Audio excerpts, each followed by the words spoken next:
Check, check, check, check, check. Check, check, check.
Hello and welcome to the Warrior House Podcast, where Warrior Pride lives. I'm your host, Ryan Reingart, joined by you fine folks. It is just me today. Sangster was covering for me last week as I was, busy doing a couple of things. I was so busy, I injured myself and had to get some stitches in my left hand. But I am back today. Sangster decided to take the day off. He put in some PTO, so he won't be here. But actually, he's feeling a little bit under the weather, so he decided to take the week off. So you get to deal with me today. It's been a little while since it's been just me. Feels a little bit weird, not gonna lie, but here we are. So we've had quite a bit of fun stuff happen over the last week. Starting out, if those of you, a number of you saw us at the spring football game. Sangster and I were both able to make it out to that one. Caught a little bit of it. It was a little bit cold. Wasn't really all that enthused about that. I just longed for the day, 3 years ago where we had a spring game where I think it was 75 and sunny. That was nice. So we didn't get that on Saturday, but nonetheless, we did have a very eye-opening game, for what Sangster and I were able to see. The final score in this one, it's spring football. There's scoring that happens. The final score ended up being 76 to 43 in favor of the offense in this one. So on one hand, that's really good. I mean, this is a Wayne State team previously that we haven't really been able to see a whole lot of offensive firepower, unfortunately. So hoping that's a sign of things to come. But then, of course, on the defensive side, you're like, well, what are we going to do on the defense? We'll have to see. So, a couple of interesting things in this one. I mean, there's definitely some names that we recall from last season. I will say right off the bat, seeing Drew Hickmott out there was very exciting. Carson Crehan seems like he could be up for it, looking at the quarterback position. But outside of that, we got a lot of new names, especially at the skilled players position. So, we'll have to see what happens there. It's going to be it'll be interesting to see what the upcoming couple of months look like as we hit the transfer portal a little bit, get some transfers coming in, finalize who the freshman class is going to be, and then really what Coach Isaac and his coaching staff can put together as a team. At this point, Sangster and I have kind of beat the drum enough times that we just want to have a competitive football team. We want our team to be able to go out there, and show up and feel like you can be in a lot of these games. Not win all the games, certainly not lose all of the games, but look competitive, be exciting, have an exciting brand of football. That's really what we're hoping for at this point. And we'll see, it's a new coaching staff and everything. So it's really hard to kind of pinpoint too much about what we expect to see this coming season, because what we saw this last weekend might be nowhere near like what we're expecting to see. So, but nonetheless, it was as we put on Instagram. It was just great to be back at Tom Adams Field.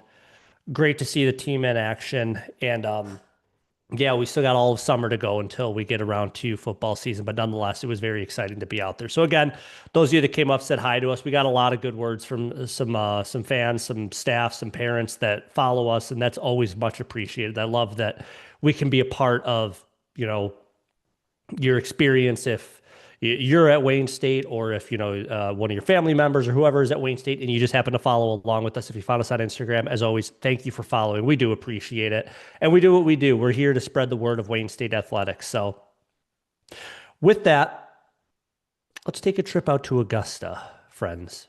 This last weekend, the men's and women's golf team were out in Augusta, Michigan at the Gull Lake View Golf Resort. The men were playing at the Stoughton Bray Golf Club, and the women were playing Stonehenge North. So starting out the Wayne State men's golf, they ended up finishing fourth in the GLIAC championships. And realistically, I mean, they're one stroke behind Ferris State to be able to get a podium finish. And just a couple strokes ahead of them is Davenport in second place. Grand Valley blew it out of the water in this one. All of their golfers must have had some of the best performances they've had in their collegiate career, because they were, I mean, over 30 strokes ahead of second place. That is quite that's not, oh, if they miss a couple here or there, that's if they quadruple bogey like Sangster and I would. A couple holes here and there. That's what makes up that difference. So there's not really much to say about that one, but talking about some of the individuals, Andrew Daly gets sixth place individually, which is fantastic for him. I do believe Grand Valley swept the top four, if not the top five individual. Jack Julian gets tied for 18th, along with Grant Oldfield, a fantastic freshman for this Wayne State men's golf team. And then Troy Chapman ends up getting tied for 21st in this one. When I was reading a little bit of the recap of this, and Coach Mike Horn was saying it was a letdown. I mean, realistically, like, they had some good stretches, but they just could not convert too much, and it would get broken up by a bogey here, a three putt here. Like, those are the types of things that, and again, this is coming from a very, very inexperienced golfer. And if I did practice as much as these guys did, I still wouldn't be as good. But it's one of those, like, you look at the fact that you could have a podium finish by finishing one stroke, but like one of your golfers gets one stroke better at some point throughout this I believe it was a 4-round tournament. I'm sorry, 3-round tournament. Maybe you feel a little bit better about it, but and maybe your opinion about how the GLIAC championships went for the men's golf team is swayed by the fact that, Grand Valley went out there and just smoked everybody. We'll see what happens. At the end of the day, it was as Coach Mike Horn put, there were some flashes in here. There were some really good things that our men's golf team showed, but not enough, unfortunately. So as we get closer to the regionals, which it does sound like the Wayne State men's golf team will get an invite to the regionals per Mike Horn.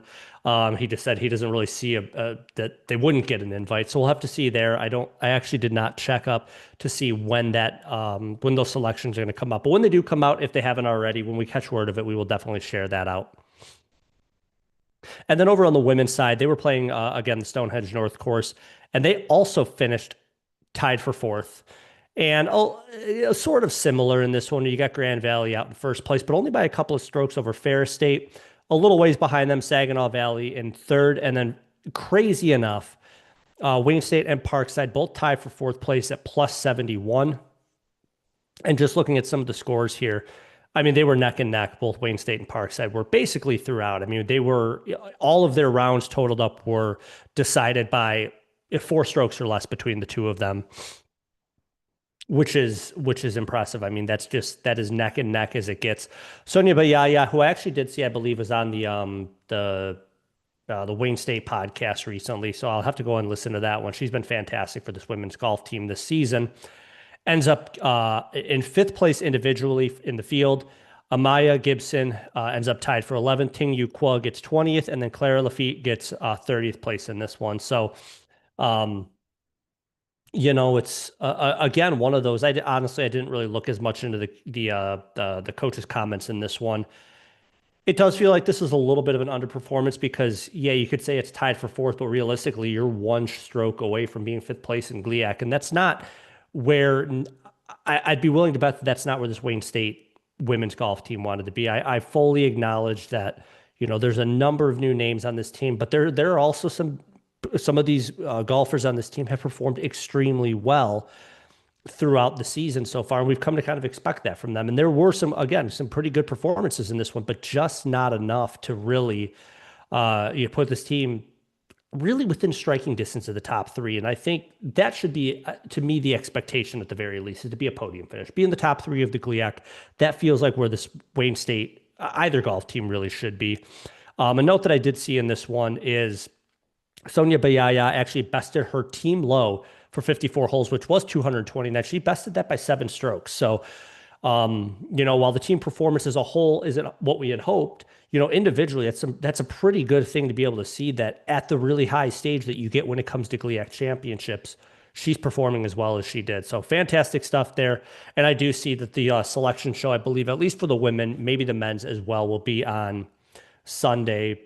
What would that be? Whatever, the upcoming Sunday, April 26th, I think, if my math is correct. So we'll definitely keep our eyes open for that. But nonetheless, good stuff from our golf team. I hope that's not the end of it. I hope we can get to hear and follow them a little bit more as they get into regionals. Moving along, we had the track and field that was also in action. You see, Sunshine is calling here, as Sangster threw in the notes here. The Azusa Pacific Brian Clay Invitational was happening, the Cal State LA Twilight Open, and the Laverne Leopard Invitational. And then also the Oakland Elaine Lay Invitational, and then finally the Hillsdale GINA relays were going on. So a lot of our women's our women's track and field team was all over the place. Starting out at the Azusa Pacific Brian Clay Invitational, in the 800-meter run, Emily Gordon ends up actually getting a 99th in that one, which I do believe she broke her own school record and set an NCAA provisional, which is amazing to see there. So congrats for Emily Gordon. She just continues to set records left and right, it seems like. Looking over at the 4x400 meter relay, another school record was here, if I'm reading this correctly, by Audrey Huizinga, Avery Wilson, Hannah Bashinson, and Kanisha Thomas. And then also the 400 meter hurdles, Kanisha Thomas also, again, if I'm reading this correctly, set a school record and NCAA provisional here, besting her previous time from last season by about a tenth of a second. So congrats to all of those athletes. It's just this team continues to improve, and it's fantastic to see that at this point. It's like, if I'm reading this correctly, they set another record. Well, they set another record, and they set another provisional time, and it's really cool to see that. Moving over, the Cal State LA Twilight Open was also happening in the 100-meter hurdles. In this one, Megan Zanau and Kanisha Thomas were competing in this one. Megan Zanau sets she ends up winning actually at this particular event, sets the third best time in school history and an NCAA provisional time. And then Kanisha Thomas follows it up with a fifth place time in school history. So good stuff there. 400-meter hurdles, Kanisha Thomas competes again, and doesn't quite set the time that she did at the Azusa Pacific Open, but ends up getting second place in this one. Sophie Pell gets second place in the high jump. And then finally, in this event, Nicole Warren gets second place in the triple jump. So again, a lot of podium finishes here, a couple more provisional times. It certainly seems like at this point, we're going to be talking about a lot of postseason action for some of these athletes. So really good stuff there. Looking over at the Laverne Leopard Invitational, the steeplechase was happening here, and Robin Breslin ends up getting third place in this one, sets fourth best time in school history, and gets an NCAA provisional. And then over on the men's cross country side, the 10K was happening in this one. Andrew Yaks ends up getting second place there. So good stuff from him as, I believe, the lone men's cross country or track and field athlete. And then moving back into Michigan, there were, again, a lot of our athletes were in action here.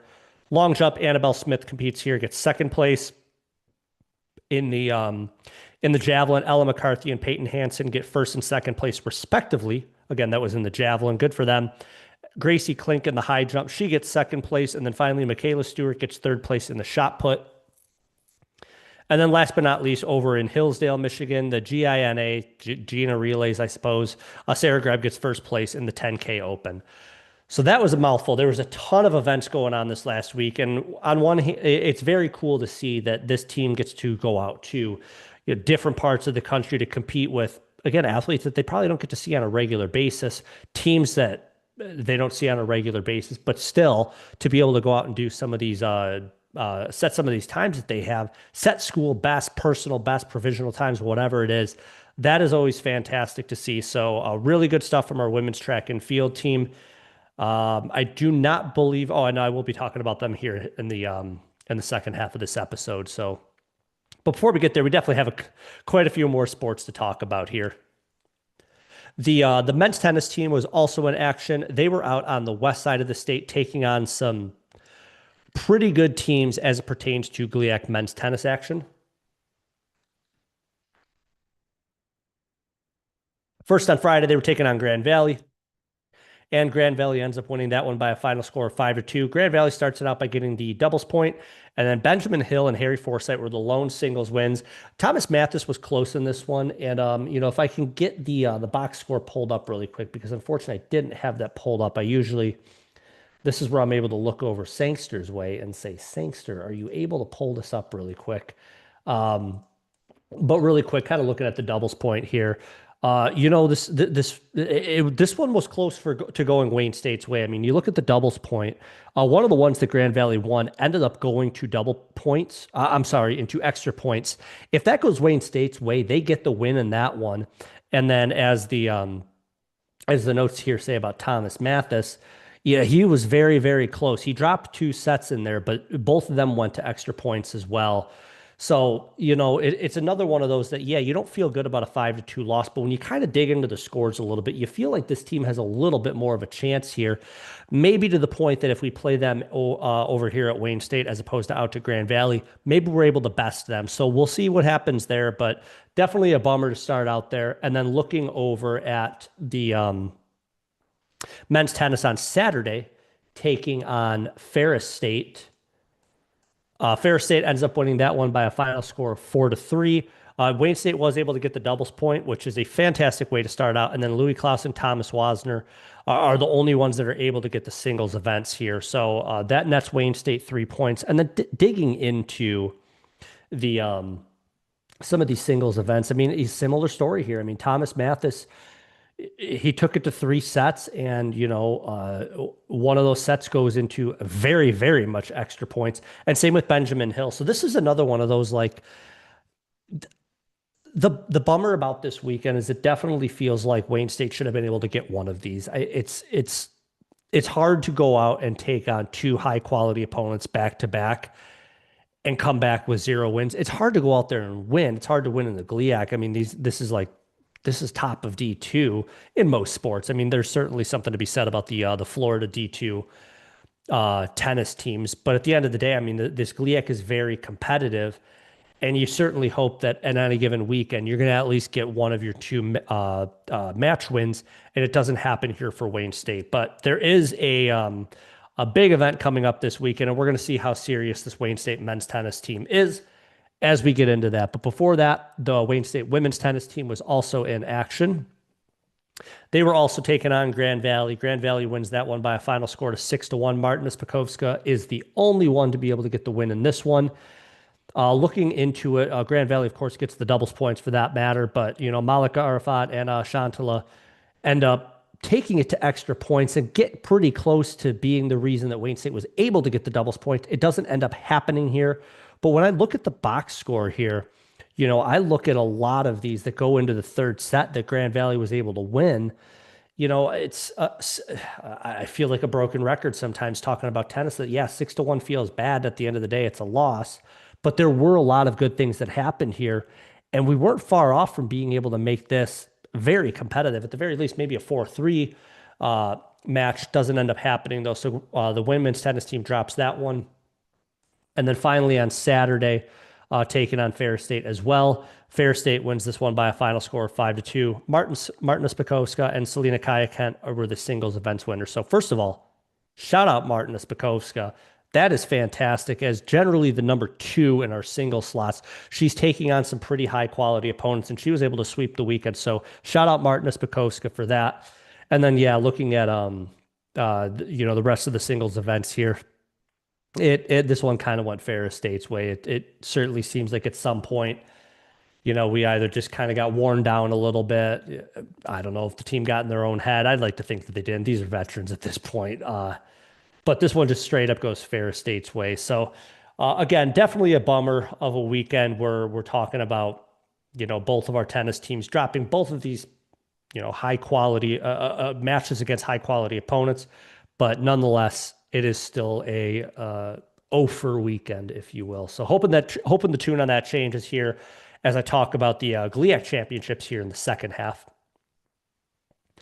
Last but not least, well, last but not least of the diamond sports is what I'm going to end up on here. The Wayne State baseball team, they were out at Roosevelt to take on Roosevelt University, the Lakers, and Wayne State was able to get the sweep in this one. And this is exactly what we expected. We talked enough about, I guess I should say, Sangster talked a little bit about what this series meant for the Wayne State baseball team. Yeah, you're out of town, but you're also taking on a team that's very much struggling in GLIAC play in particular. I believe at this point, if I'm not mistaken, yeah, Roosevelt it is 0 for in conference play. So, you feel bad about that. It's definitely a bummer that at the end of the day, these are still college students that are going out and trying their best to make something happen for their team. It's just not clicking for Roosevelt right now. But nonetheless, if we're a Wayne State fan, we're happy about it. We go out to try to win. And Wayne State was able to get the sweep here. So on Friday, Wayne State wins by a measly score of 21-11 because apparently they were playing football instead of baseball.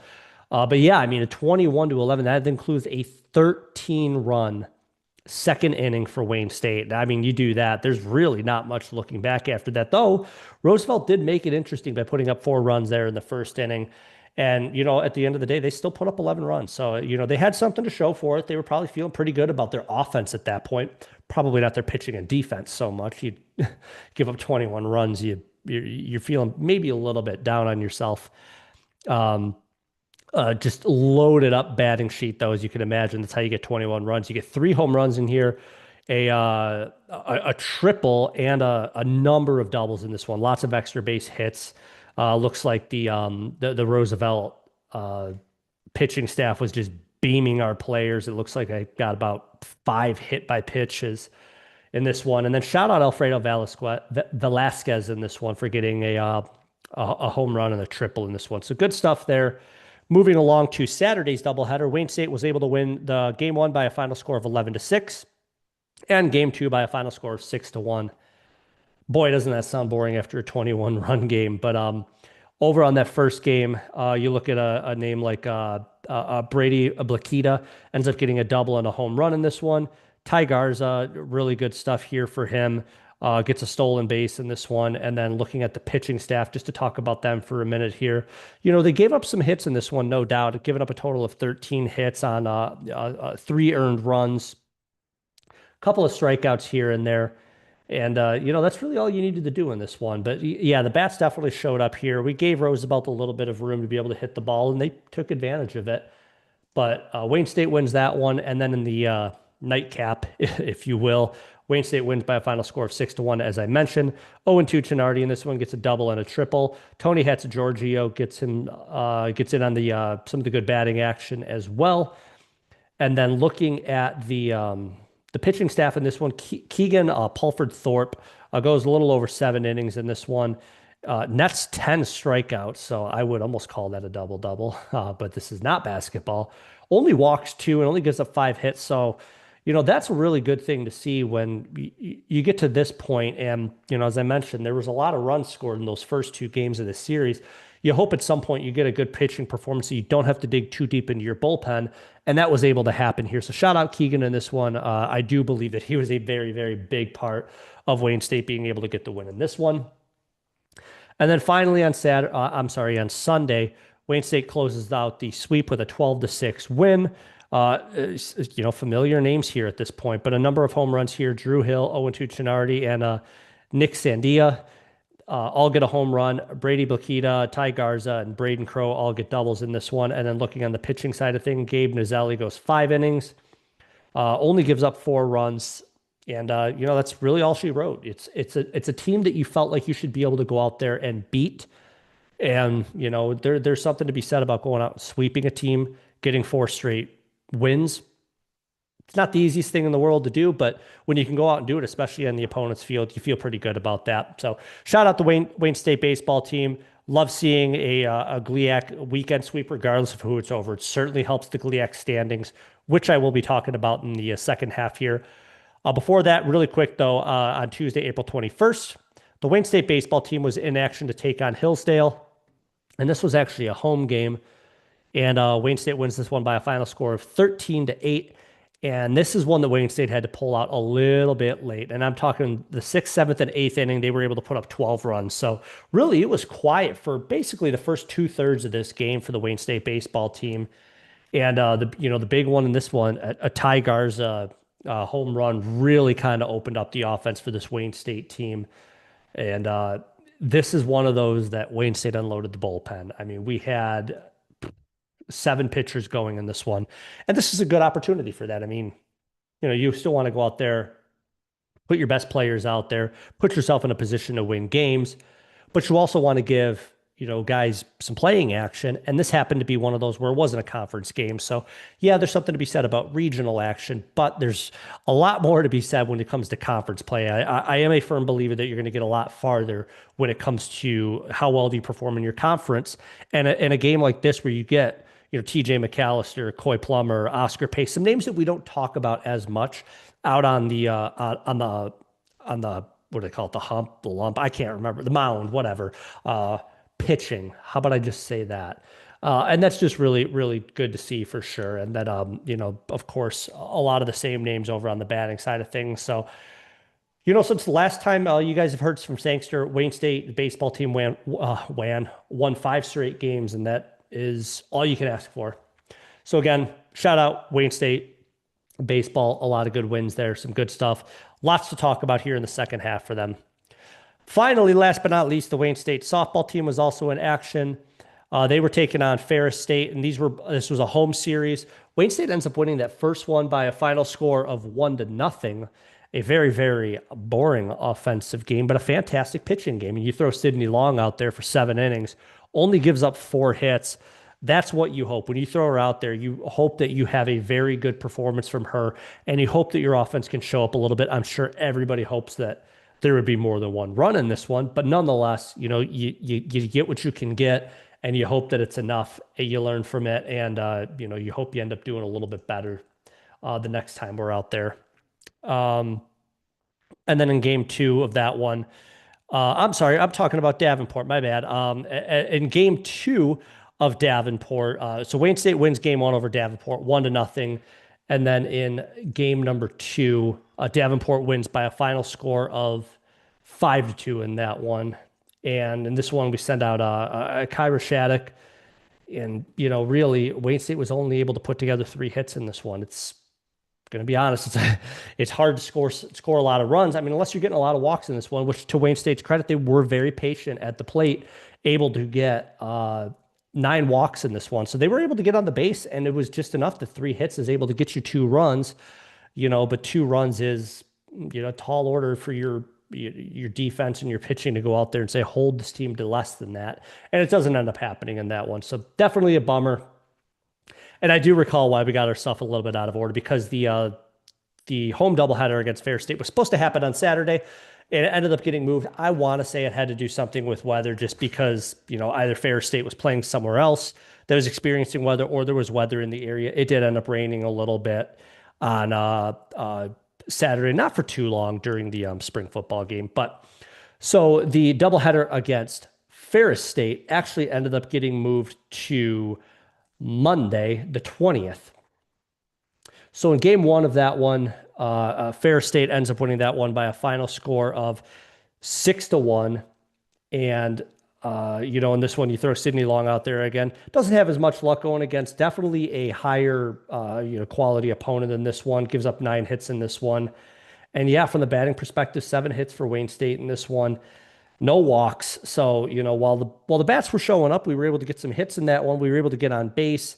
Not a whole lot from, the walk perspective. And, that only nets you 1 run in this one. So bummer there. And then luckily, Wayne State does follow it up with a win over Ferris State to be able to get the split by a final score of 7-5.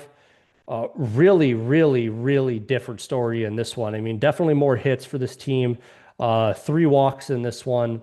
Looking at the, what we were able to hold Ferris State to, only 6 hits. So that bodes well for Wayne State in this one. Hunter Neer, Ellery Garver, both get a double and a triple respectively.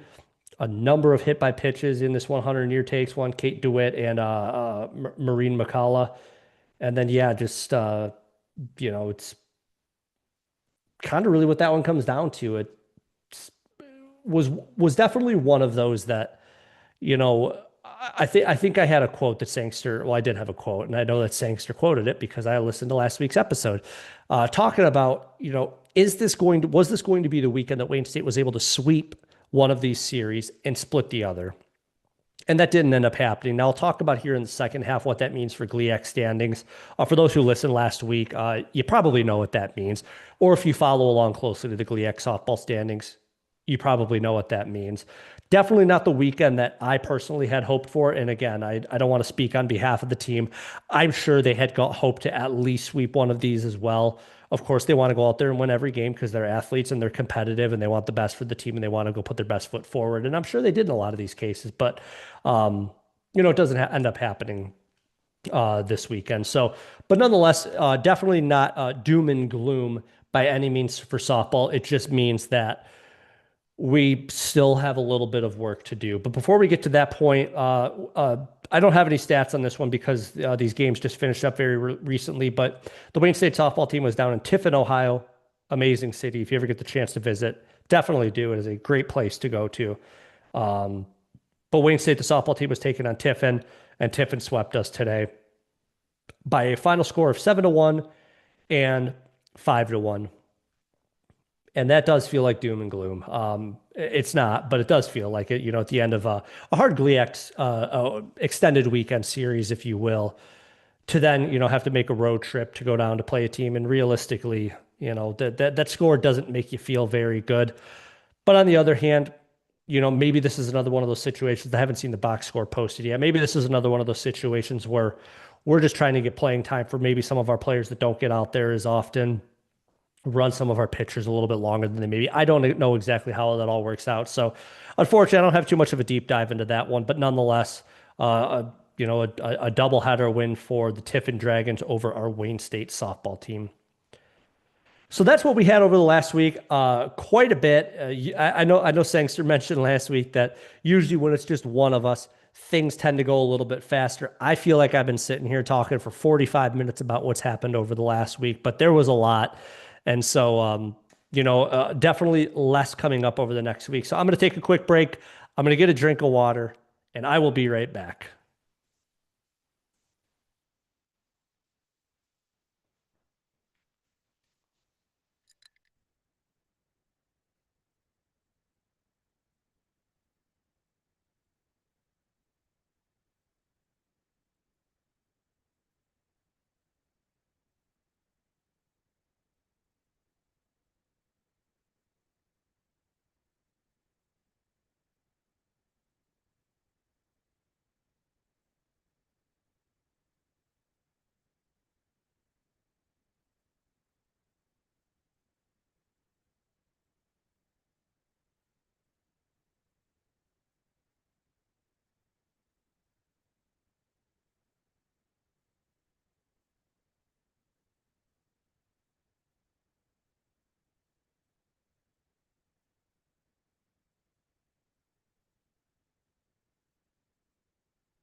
Hmm.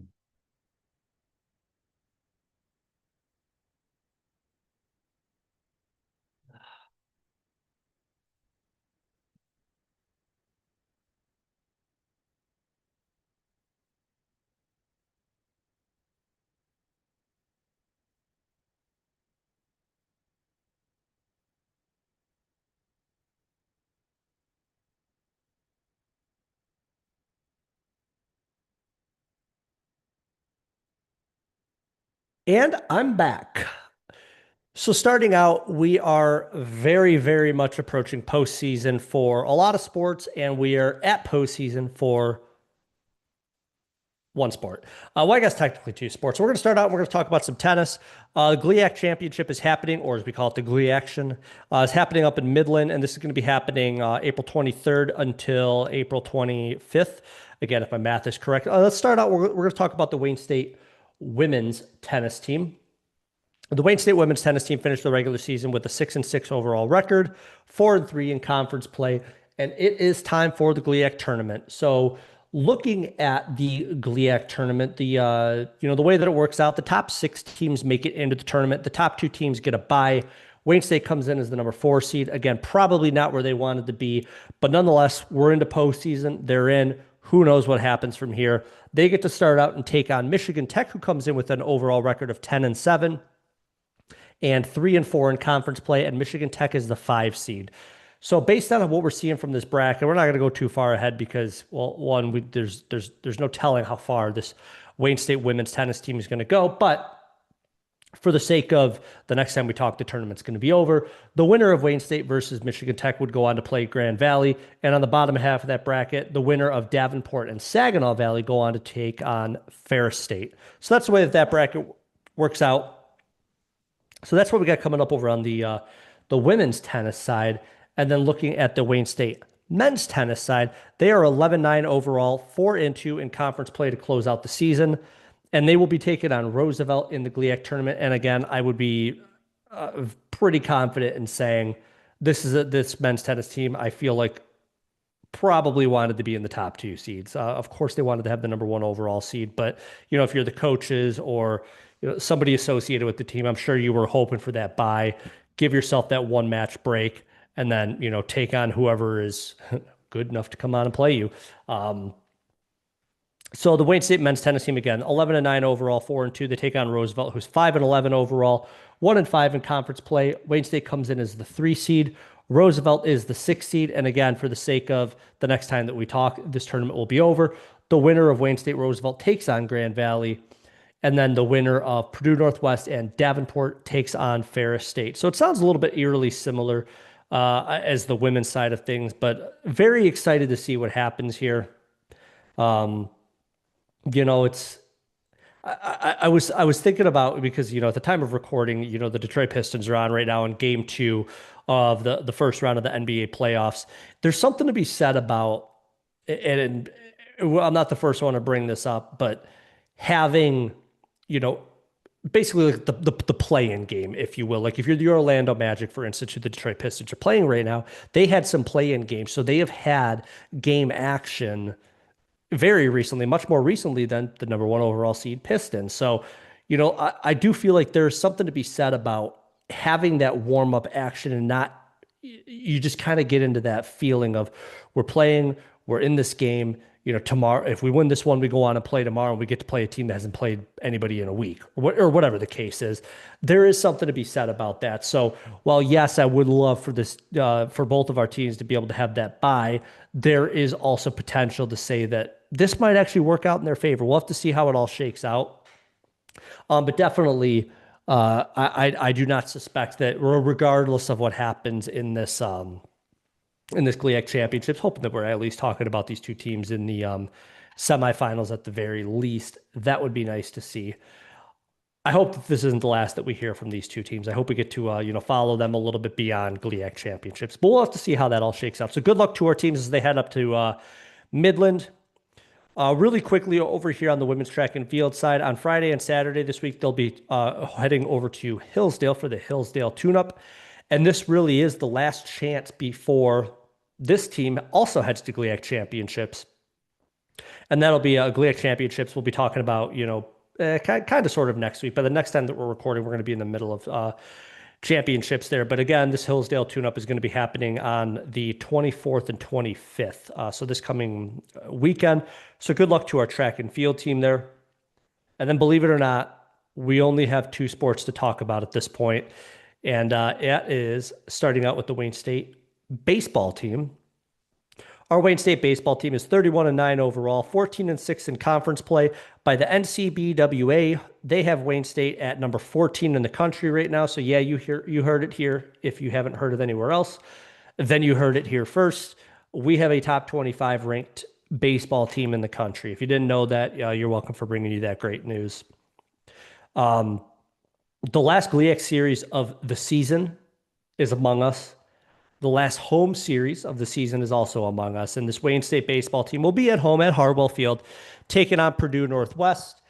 Purdue Northwest comes in with a 14-20 overall record, 6-11 in conference play. Now, I wanted to do a little bit of a discussion over the baseball standings. Now, I don't think it's as interesting as I was hoping that it was going to be because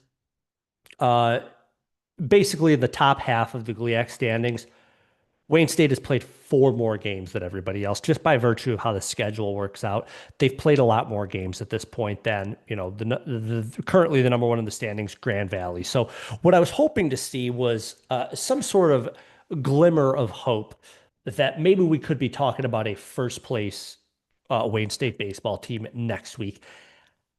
Now, while there is a chance for that to happen, and it could happen, I do think it's a long shot at this point.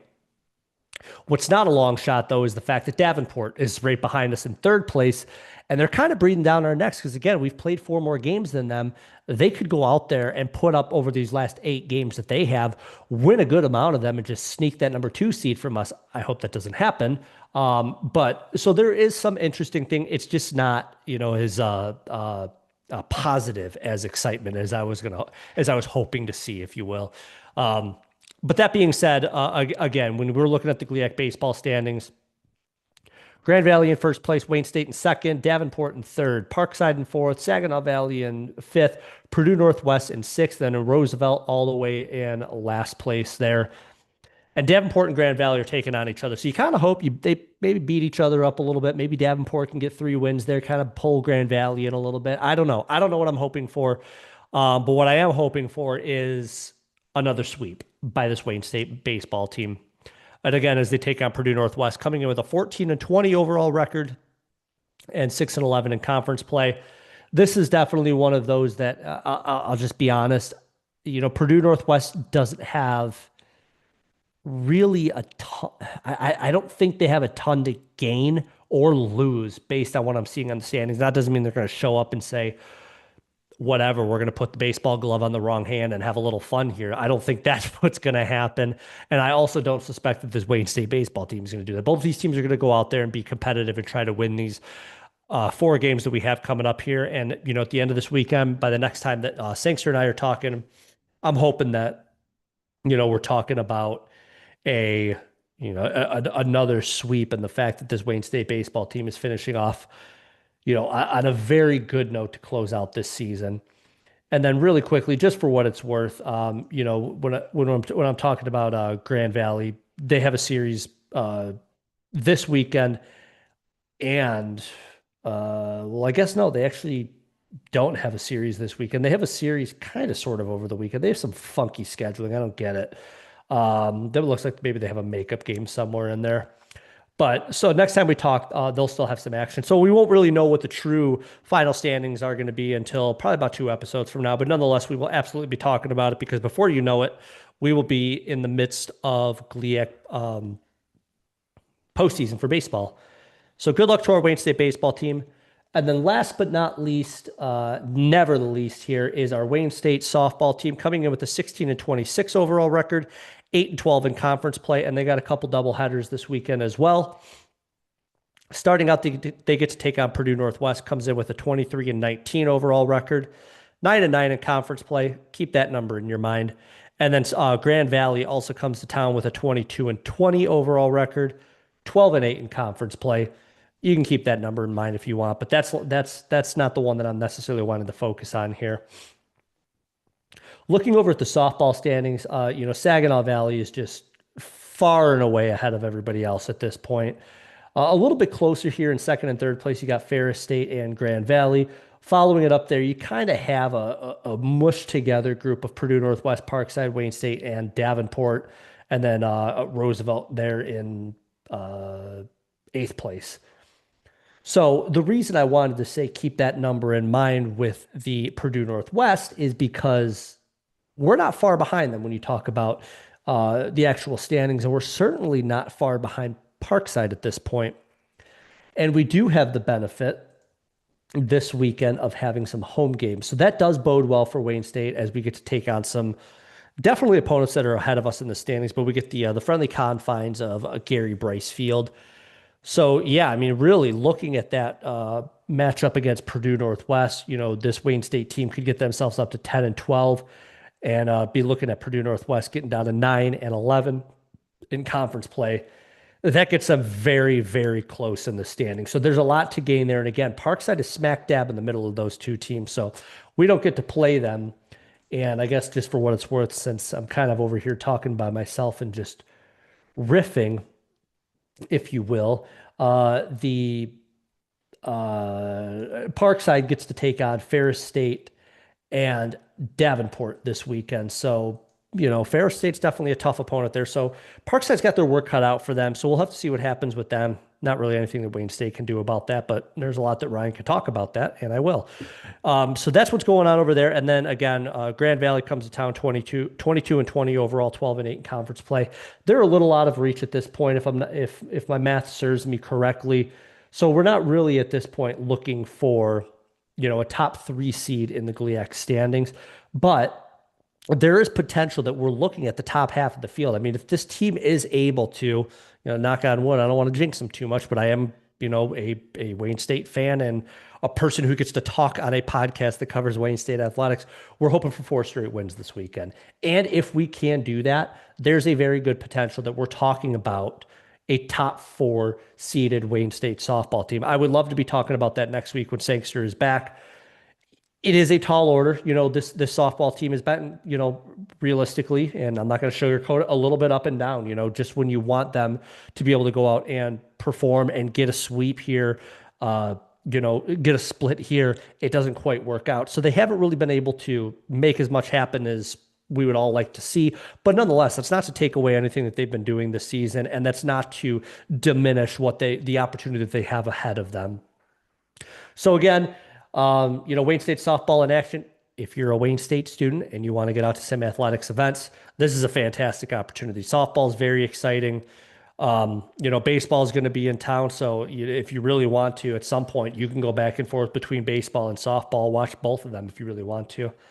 If you want to jump in a car and head on up to Midland, you can do that too. GLIAC championships are going to be going on. I do believe they will be streaming that live, either on Flow or on YouTube. I think they've gone back and forth over the last couple of years. I can't remember exactly how they do that, but a lot of good stuff coming up this week. And then, of course, this is really the last time that we're going to be talking about track and field before they get to GLIAC championships. So we're really starting to wind it down a little bit as we inch closer and closer to the end of April. Hard to believe we're already there.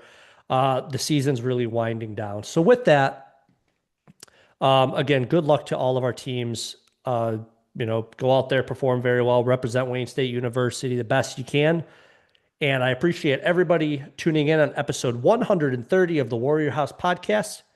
And remember, it's always a great day to be a Wayne State Warrior.